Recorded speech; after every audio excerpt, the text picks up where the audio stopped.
തിരുവനന്തപുരം കോർപ്പറേഷനിൽ നിലനിൽക്കുന്ന രാഷ്ട്രീയ അനിശ്ചിതത്വവും ഭരണപക്ഷമായ BJPക്കെതിരെ UDF കൊണ്ടുവരാൻ ഉദ്ദേശിക്കുന്ന അവിശ്വാസ പ്രമേയവും വലിയ രാഷ്ട്രീയ ചർച്ചകൾക്ക് വഴി തുറന്നിരിക്കുകയാണ്. 101 അംഗങ്ങളുള്ള കോർപ്പറേഷൻ കൗൺസിലിൽ വളരെ നേർത്ത ഭൂരിപക്ഷത്തിലാണ് BJP ഭരണം തുടരുന്നത്. ഈ സാഹചര്യത്തിൽ കാര്യങ്ങൾ എങ്ങനെയായിരിക്കും നീങ്ങുക എന്ന് പരിശോധിക്കാം.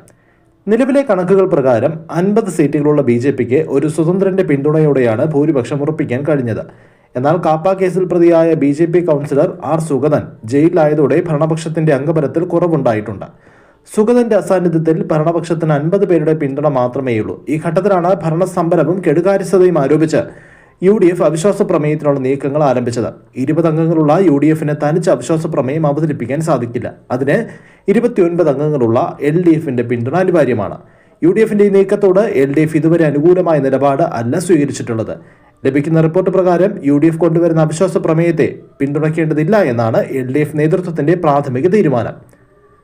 അവിശ്വാസ പ്രമേയം ചർച്ചയ്ക്കെടുക്കണമെങ്കിൽ കൗൺസിലിലെ അംഗങ്ങളുടെ ശക്തമായ പിന്തുണയും നടപടിക്രമങ്ങളും പാലിക്കേണ്ടതുണ്ട്.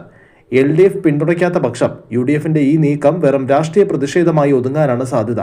ഭരണപക്ഷവും പ്രതിപക്ഷവും തമ്മിലുള്ള കടുത്ത പോരാട്ടങ്ങളും കോർപ്പറേഷൻ ഓഫീസിനുള്ളിലെ സംഘർഷങ്ങളും ഇതിനകം തന്നെ നഗരസഭയുടെ ദൈനംദിന പ്രവർത്തനങ്ങളെ ബാധിച്ചിട്ടുണ്ട്.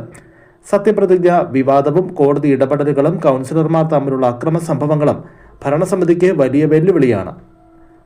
സത്യപ്രതിജ്ഞ വിവാദവുമായി ബന്ധപ്പെട്ട ഹൈക്കോടതി ഇടപെടലുകൾക്ക് ശേഷം ഭരണപക്ഷ കൗൺസിലർമാർ സത്യപ്രതിജ്ഞ ചെയ്തുവെങ്കിലും രാഷ്ട്രീയ സാഹചര്യം ഒട്ടും ശാന്തമല്ല.